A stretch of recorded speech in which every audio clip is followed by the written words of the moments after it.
I'm Clarence Waldron. Welcome back to Black Muse. Tonight's guest is the legendary Candi Staton.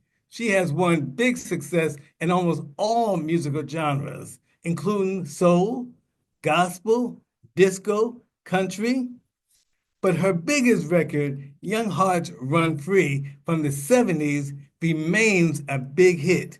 It is all over TikTok and Instagram. It's featured in movies, including the Bob Marley biopic. So I'm going to stop. Let's hear from Miss Candi Staton. Hi, Candi. How are you? Oh, great. How about you? I'm very well. Now that I got you here, I'm happy that you're here. It's good to be here. Yes, yes. So let's start at the very top with the International Lifetime Achievement Award from the Americana Music Association UK. How Mhm. does it feel to get such an honor? I'm overwhelmed. This is the first honor I've ever gotten. I've done a lot of, I've been in from the UK. I've got a lot of honors here in America. I got a Lifetime Achievement Award, just not too long ago from the rhythm and blues and a lot of stuff. I've been inducted into the R&B Hall of Fame and Alabama Hall of Fame and I just got a bunch of stuff, but this is the first international. And I've been going to Europe and the UK for the last 15, 16 years and worked the big stages like the Glastonbury Festival, Love Supreme, and all the big festivals where we pull about 85, 60, 50 to 85,000 people at Yes, my yes. stage. But I've never gotten an award, and this will be my first international award, and I'm really excited. Americana Music Awards. I was the winner of the Lifetime Achievement Award for this year. Right, right, right. Okay. And when will you receive it? Is there a date? I think it's going to be on January the 23rd. Okay, okay. So you have to go there to London to get it. Oh, yeah. I'm going to Okay, go there and enjoy my days. okay. I'm going to make a time to vacation. Plus, we're promoting my brand new album that will be released in January. And so we will be doing the BBC and ITV and all the other stations over there, promoting as well. So now will the album be released here in the States? Yes, it's going to be released everywhere. Okay, okay, good. So we'll come back to that. Just Mhm. we'll come back to that. But then you've enjoyed great success abroad. Is there a Mhm. difference between the European audiences versus the American audiences, or they're about the same? It's a lot of difference. Really? I never drew those kind of crowds that I'm drawing in Europe, here in America. I did most of my work in the chitlin circuit here in America when I was doing the Fame Days. We did songs like I'm Just a Prisoner, Sweet Feeling. I did cross over with Stand By Your Man, and I got a chance to go to Las Vegas with that song. And another song, Stop and Smell the Roses in the Ghetto, I did with uh, I did that in Las Vegas, and I opened for Ray Charles with Stop and Smell the Roses. So we were there for 5 days. I got a chance to really know him. We had coffee and everything every night, 1 hour before we went on. And I Hmm. would go down there and he would fill his bottle up with amaretto. I guess that's what you call it, and coffee. And he would have a thermos bottle and we'd have 2 cups and we would just drink that and we would talk. And you see, I knew the movie before it even came out because we would talk about everything. And he told me something that I will never forget. And it's one of the greatest compliments that I've ever had for anybody of his caliber. He said, "You're a female Ray Charles." I said, "What? What do you mean, Ray?" He said, "You're R&B, you're country, and you're gospel." And he said, "You sing the type of music that I sing." And I said, "My God." I wish I had a witness in here so they could have heard. They won't think I'm lying. But he said that to me. He said, you have three in one, three genres of music that you vibe from. And that's Right, rhythm and blues. And right. the country, Yeah, yeah, yeah, nice, nice. and gospel. Yeah, And yeah. so I can attest to that now. Mm. Let's get into your number one smash, Young Hearts Run Free. How did that song come about? The song came about through my experiences at that time. And I was going through this horrible, horrible relationship with this con guy. Um, he was narcissistic and he was controlling and he almost killed me several times, threatened to kill my parents, he threatened to kill my mother. My father was already dead, but he threatened to kill my kids. He was threatening to kill me. And he was saying, if I ever left you, and you don't just say the word divorce, because he was a pimp. So now he's pimping my voice. He's pimping my career. And he didn't want to lose that. And so, and I would tell David all this. I would say, man, I don't know how in the world I'm gonna get away from him. How was I supposed to get away from him? And I was just afraid. I was so frightened of him. I was nearly shaking my foot. I was so scared that I said, I don't mind, but don't you touch my children. Don't you touch my mother.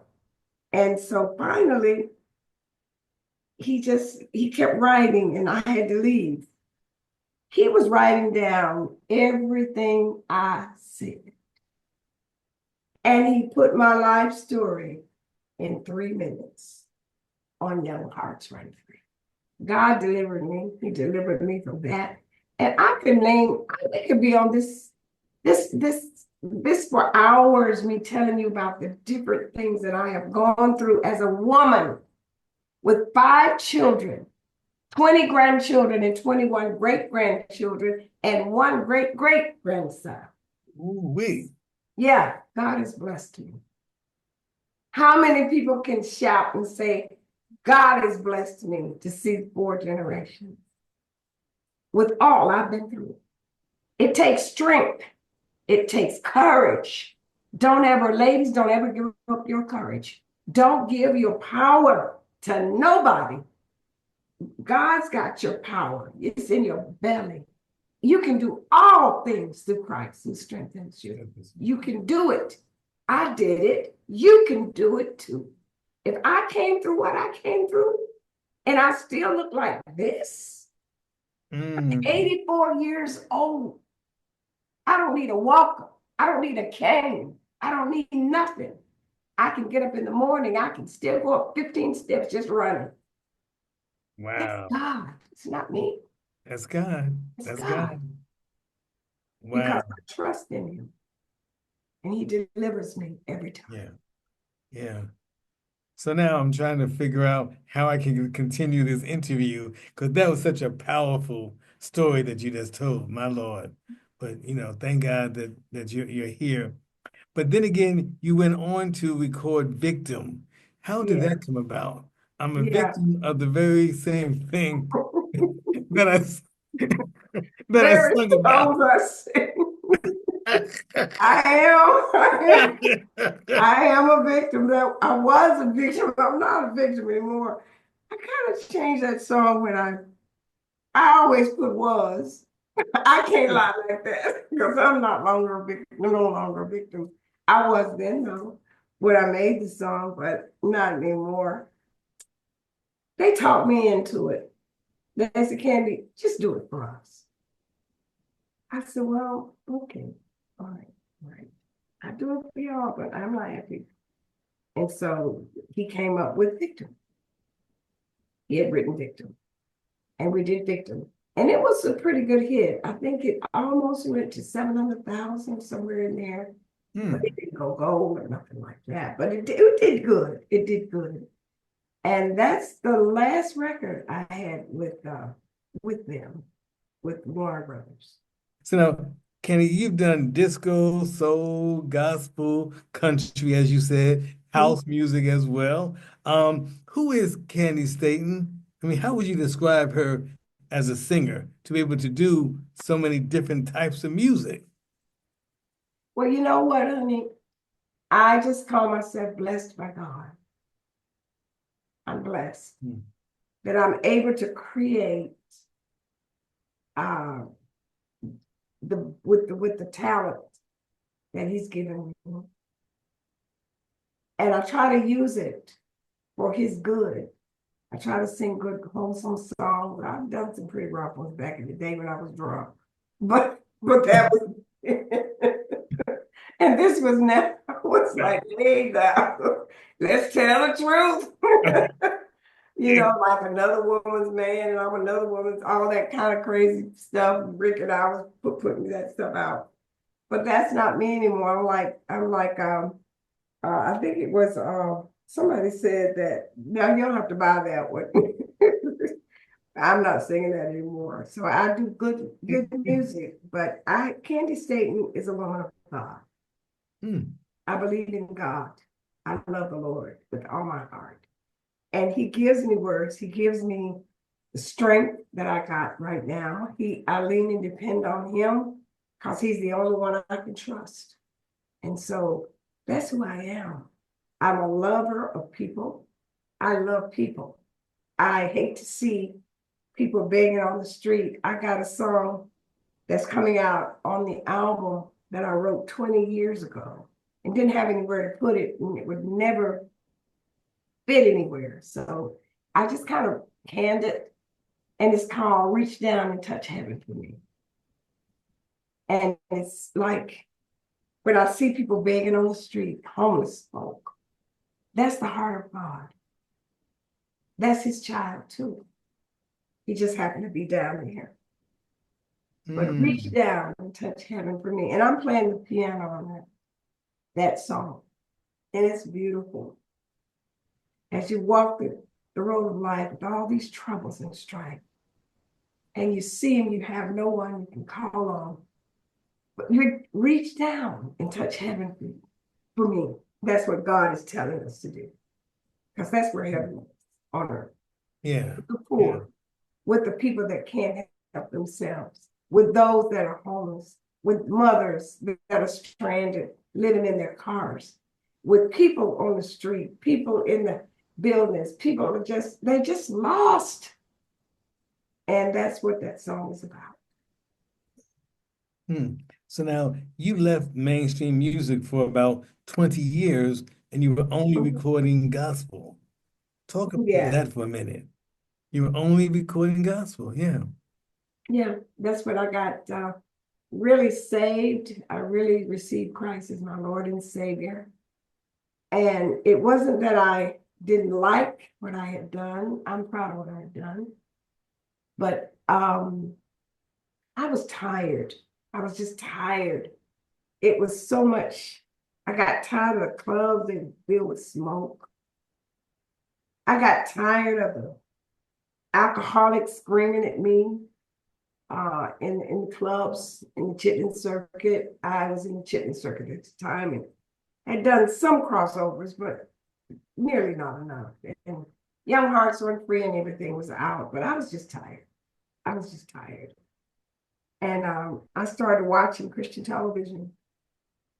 And it reminded me so much of what I had missed. I missed being in church. I missed being around, people that believed the way I believed. And I just went back to church. I didn't know how I was going to make it because I canceled a tour. I gave my heart to the Lord and canceled a tour. And I didn't have anything, not any money, anything else. And God, He got me through that. I went to TVN. They gave me my own show. It was called New Direction. That was 12 years. I did New Direction. And I'd done nothing but gospel. And I was having so much fun doing it. And I was going to these churches and basically Caucasian churches. Because the kind of music I was singing, my people didn't understand it. They didn't. I guess I was doing Americana gospel. what it was, because that's who I am. And they just like, we don't hear it. You're too black to be white and too white to be black. We don't know where to put it. So I said, okay. So God put it on TV. So I did New Direction for 12 years. And then I took a sabbatical for 1 year. And the people were they wanted me back. They just kept calling TVN. What happened to Candi Staton? What happened to her? What happened to her? We want her back. We want her back. So they offered me another show, which is called Say Yes. That lasted for about 12 years. So I was on TV for 24 years. Wow. I was busy. Yeah, you were I busy. was busy, but I Right. was having a lot of fun. It was so refreshing, not to have to have that when you go to the station and they wondering who to put on, you Aretha or you're Chaka and y'all Shaka and all. Gladys Knight, we got 5 records just came in, and unless you throw something under the table and make them play your record, and I didn't have that kind of money to do it, and neither did anybody else. So I just went to gospel, and I was doing all kinds of concerts, and I was doing all kinds of conferences, and I was traveling all over the country, and I was having fun. No smoke in the churches, and Yes, yes. it was good. Everybody loving on each other. Love you're my sister in the Lord, and I'm like, oh, I sure am. Okay. Fun. And one day, out of the clear blue, uh, I had a distribution. I was doing one of my records, my gospel record, and we'd done the record, and this distributor out of Nashville, we had signed and everything, and I had just got divorced. I got divorced, and I happened to mention to him, that I had gotten divorced, and I don't know why I did that, but he would have found out anyway. And I could not hear from him anymore. I'm like, wait a minute, what's going on? I called Bill Carpenter. I said, Bill, you gave me you found this distributor for me. What's going on? He said, I didn't want to tell you. I said, didn't want to tell me what? I didn't want to tell you. He said he don't put divorced people on his roster. I said, are you joking me? Divorce on his roster? That's got to do with my personal life. We're talking about music here. He said, well, that's what he said. He just don't put divorced people on his roster. I said, what am I supposed to do with this record? He said, well, we'll figure it out. We'll figure it out. Then I had a house note. I had a house note due. Car note due. Gas, lights. What am I supposed to do? I looked up to God. I said, Lord, you didn't bring me here to leave me. What am I supposed to do? And I'm on the plane. And I'm sitting there in first class. And I go to sleep.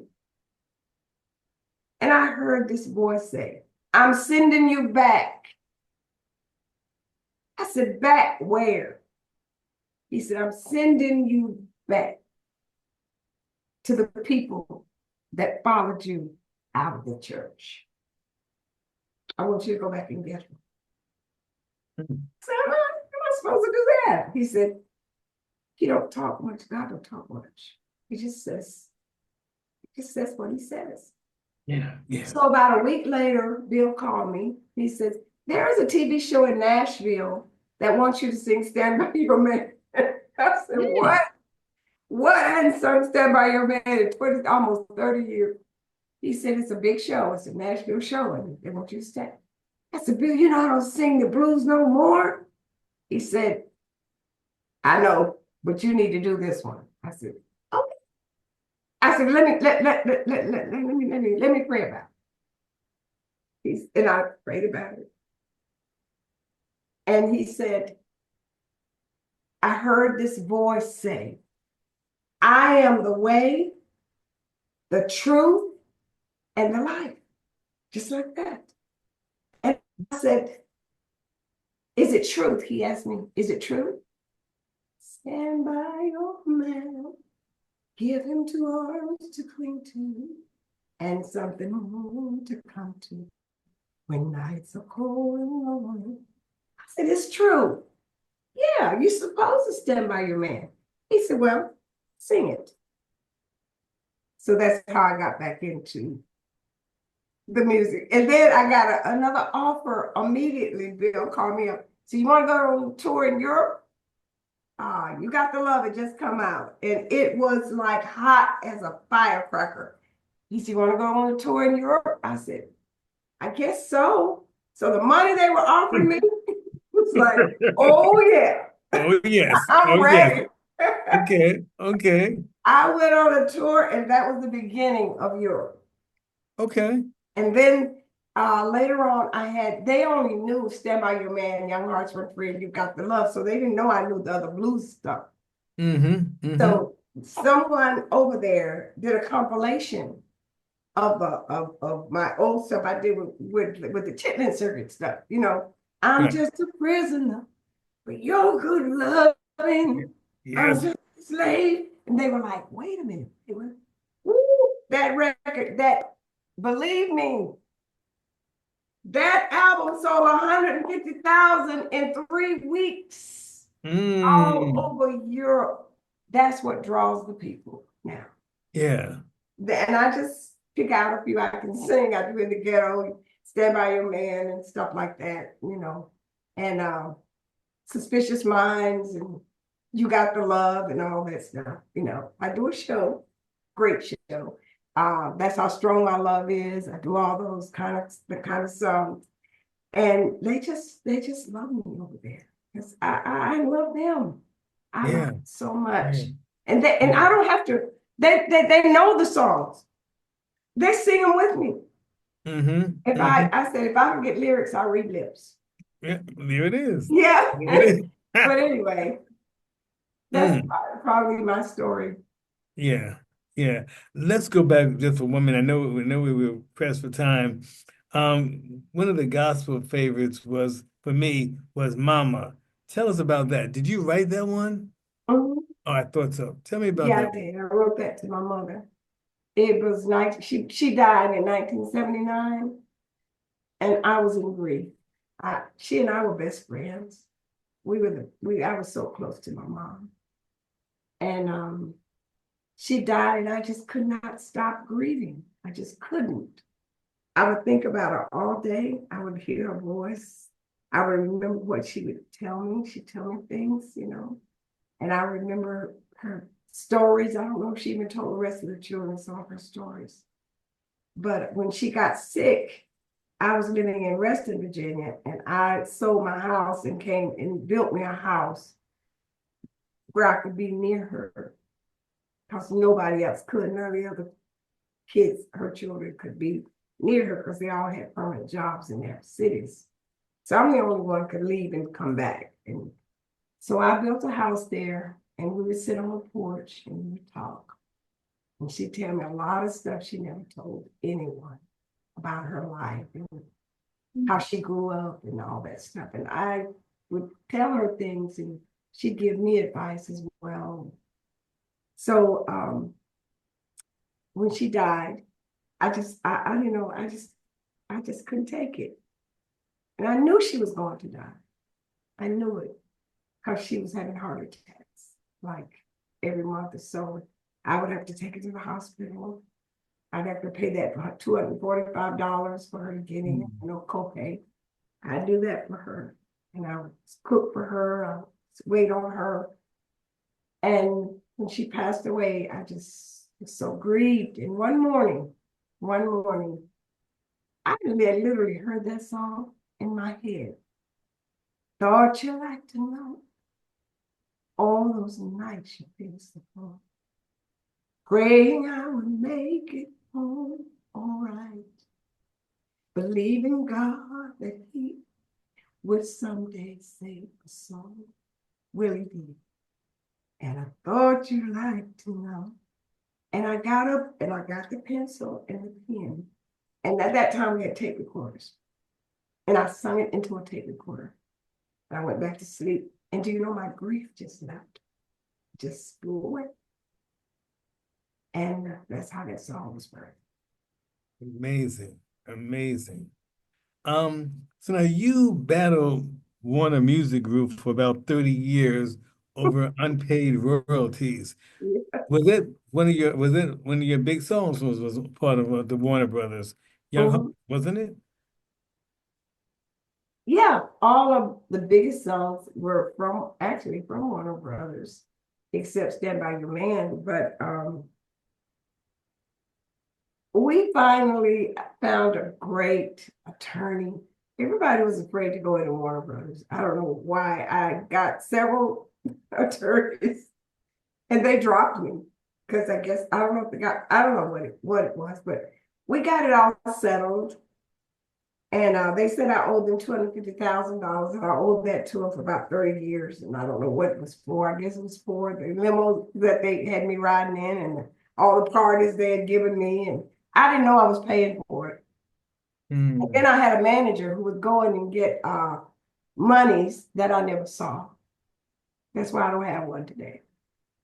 They go in and I signed what is it, power of attorney? And he lived in LA near Burbank. And he would go in and get $15,000 and say that was for me, but I never saw the money. So he was ripping me off. Ended up with $250,000 in debt with Warner Brothers that I got no royalties. And I'm like, all these songs are putting all these. So I know I paid this off over and over again. Why am I not getting paid? So I had my lawyer, Brian. He's a wonderful guy. He's a wonderful lawyer. Big firm out of New York. He went in there and he was determined to get something straightened out, and he did. I bless him today and his family. His daughter loves to sing Young Hearts Run Free. They came when I did my show in New York. They were there, and his wife was just dancing and going on, and she loves me. So he worked so hard and he got it all settled out. Now I get monies from Warner Brothers. So that's settled. Good, good, good. But now you're semi-retired. What does that look like for you to be semi-retired? What does that mean? I don't have to work if I don't want to. I like that. I have a daughter. Her name is Cassandra. You just met her. Yes. She takes care of all of my monies. Everything that comes in, she does the taxes. She does the booking. She works with a booking agency over there. She works with the people trying to steal my music. She won't let them steal it. She takes my money and she puts it in nice things where she don't ever want me to have to work while I'm sick or anything. So I'll be taken care of. I put myself on the salary and I don't go over it. And so that's how I'm retired. Plus I get money from AFTRA as well. I'm retired. I love it. I love it. Okay. So tell me more about your family. How many kids and grandkids? And also, will you all be together for Christmas coming up? Well, since COVID, no. We used to, I used to have so many kids at my house. The wrapping paper would be halfway up the wall, from the gifts. It would be 30 folk at my house. Everybody just having fun and telling jokes and all that stuff. But COVID came, and so we decided to kind of keep it low. And so mostly my grown kids, they have grandchildren now.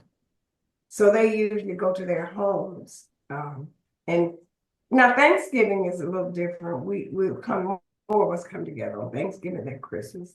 Plus the kids can't play at my house with their new toys. And they want to play with their toys. And so I go to their house now. So that's what we do. Okay, got it. So I have 20 I think it's 20 something grandchildren, 5 kids. I have 4 boys, 4 men now, and a dog. Mhm. And all of them have 3 and 4 kids apiece. So, Right, right, right. and my great grandchildren now they're having kids, and my great great granddaughter just had a son. So, Whoa, yeah, so I whoa, got a lot of kids. whoa. We can start a church. I see, I see, I see, I see. Before we go, I got to ask this question. I really enjoy people's response to this. Who inspired you, Candy? You know, when you're younger, who are the people who said this girl can really sing? Who told you that? Uh, my mother's best friend. I was about 5 years old, and I was not in school. We were in Alabama, and I was behind the old house making mud pies. And I was singing a song called "The Lord Will Make a Way Somehow" because I heard it in church, and I learned the words, at least the first verse. And I was just singing. I was just singing. My sister was singing first, and she and I would sing together and hum in bed together. Matter of fact, she's on this My Roots record. She's doing Peace in the Valley with me, and It's Gonna Rain. Mm, So mm. she's singing with me. We had a group called the Jewel Trio when I was 13, but that's a whole nother hour. But we don't go there. But Miss Eva was listening to my song. She was coming up the hill, and she said, "What is that?" And she went in our house and she said, "Miss Rosie, your little girl can sing." Mama said, "Oh, I hear her, bro. She's just, oh, she all right. I'm just used to it. She's just singing all the time." She said, "But for real, Miss Rose, she can sing."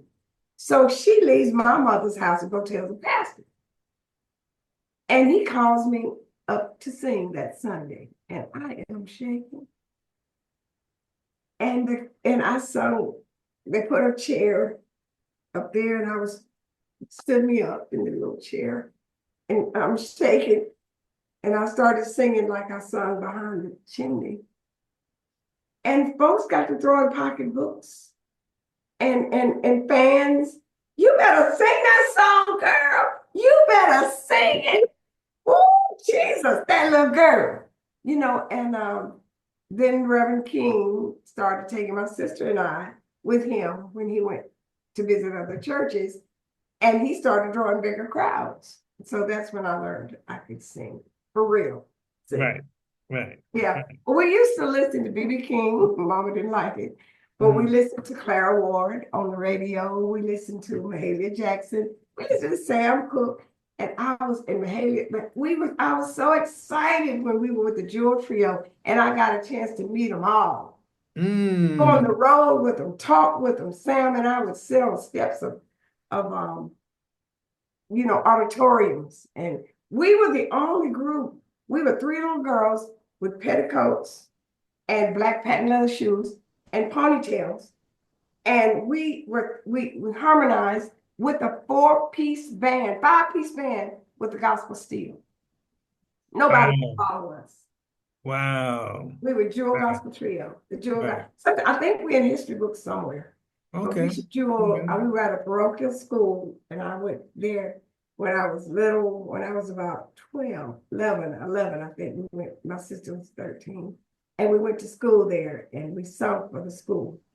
And that's how we got to know all these people. Lou Rawls was with the Pilgrim Travelers. And it's just so many. Blind boys, 5 blind boys, we knew them. We were like family because during those days, it was segregation. Right. And we had to travel together as a caravan. The caravans, Albertina Walker and Shirley Caesar and everybody, we were all grew up together. We were on the road together, Fairfield Ford, and we would all have to, like 6 cars traveling together, going to our next program. And we had to be together because it was so dangerous during those days, like going through Mississippi and Louisiana and North and South Carolina, and we had to be together. And so that's how I know him. I know him so well. Aretha was 16. I think she was 15 or 16 when I first met her. Used to Mm, stand backstage, little girls, just stand backstage mm, and talk. Maybe mm. Staples and I, Maybe we still Staples. I want to talk, ask you we about still her. talk. We Yeah, still, whatever, every once in a while. The Staples singers, they were more our age, the Pops. He was sure. amazing. He was amazing. We did the Apollo. We did the Lawson Theater up in New York. We did everything together. So that's how I came to know them. And they Yeah, know me too. yeah. I'm sure they do. I'm sure Yeah, they and do. I feel so sorry sometimes when I think about all of the people that I've lost. But Right. I'm still here. Sam is gone, Lou gone, Albertina's gone. A lot of those beautiful people are gone. They're going to do with the Lord. I'll meet them one day. Yeah, yeah. As they say, you're still here. Yeah. You're still here. Yeah. Now, you also, though, you battled breast cancer for about 2 years. Anything you want to say to the women viewers or to the viewers in general about that situation? Well, I've been cancer free for 7 years. I did my scan last year. I hadn't done it this year, but I'm all right. It was always negative. Mm, I mm. don't have any more breast cancer. I'm done with breast cancer. Yeah.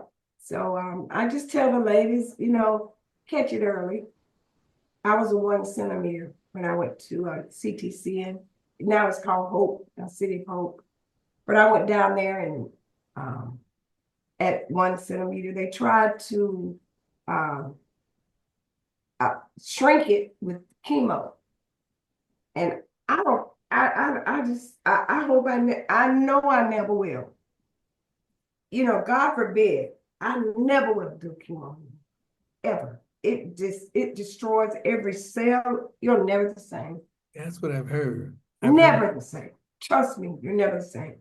It Yeah. affected my vocal cords, and Oh, they gave me 30 rounds of radiation. And that's so close to my heart. And they precisioned it 30 rounds. And mm. I could feel the angels of God around that room as they were doing it. And I was praying all the way, Lord, don't let them touch my heart. Don't let them touch my vocal cords. Please, God, save my vocal. And they got it all. I'm cancer free. When I walked out, I rang a bell, ding, ding, ding, ding, cancer free, and every year I go back, cancer free. Right, right. So I'm just so, so, so glad, I had that experience and it was, I asked the radiologist, there's no cancer in my family. I said, why me? And they said it was your lifestyle. Your lifestyle. The stress. I'm the only one going on stages with all these people and you get nervous. And then these husbands and these people that just don't understand women, how much we need just comfort. We need somebody that's gentle, sweet towards us, and lift us up and don't put us on your feet. But listen, let's move on to your new album coming out, which will be your Okay. 32nd album, Back to My Roots. Tell us about that again as we close out. Back to My Roots is Yes. different songs, different genres. I got all genres of music in there. Old songs. The Lord will make a way somehow. I got a song called I Missed the Target with a bad blues. Ooh, bad blues. Mm. And then I got another one on there. It's called Shine a Light by Mick Jagger. I covered that. And that's a beautiful song. Breakthrough. I got a song in there called Breakthrough. Got another one, Reach Down and Touch Heaven for Me. And it's just so many. It's 12 or 13 songs going to be on that album. My God Has a Telephone. It's on the album. Yeah. Mm. And so William Bell is helping me sing that. Oh, the Stacks. Yeah, he's Yeah, yeah, he's the roots too. So he's yeah. helping me sing a verse on that. So it's going to be a wonderful album. And I want everybody to go out. This is the last one. Because if I do any more music, it will be just up on iTunes and it'll be a single or something we put out Right. every so often or a compilation. Well, we have finally got to the end of our conversation. Is there anything else that you would like to share that I did not ask you that you want to talk about today? No, not really. Just want to just encourage everybody to. We're living in some dangerous times right now, and don't give up hope. And stay close to the Heavenly Father. Stay close and keep prayerful, and you will be safe. He's not only people only go as far as God let them. Just remember that God has a limit, and He will stop things before they destroy things. See, He gave us the earth and gave us dominion over the earth. But when we stop, He is not going to let us destroy His earth. He'll stop everything. If He can do 15 seconds to San Francisco and almost destroy the city, what can He do to the earth if He got ready? Think about that. 15 seconds. I mean, there was an earthquake that just destroyed, and He said, Jesus is our intercessor. He said, no, Dad, there's enough, but God the Father is the judge. Jesus Christ is the intercessor, giving intercession to save us from destruction. If it wasn't for Him standing between us and God, all of us would be destroyed. So just don't think that somebody up there in that White House or wherever they are got the last word. God's got the last word. And you trust that and you believe that. And don't get discouraged. And don't let your kids get discouraged. Because it's going to be all right. Trust me, it will. Yes, very well said. Very well said. Well, it has been an honor to sit with you, Candi Staton. I really look forward to doing this. I really wanted to meet you and all that good stuff. So, but before we leave, I want to send a little shout out to Howard Sandifer and his wife, Darlene Sandifer. They are the founders of the Chicago West Community Music Center. Okay. Great school on the west side of Chicago. And this whole video podcast was their idea. They said, let's have lively conversation with newsmakers and legends like Candi Staton. So we thank you very much for being here. Thank them for putting this all together. For the viewers, please click like and subscribe. Please click like and subscribe.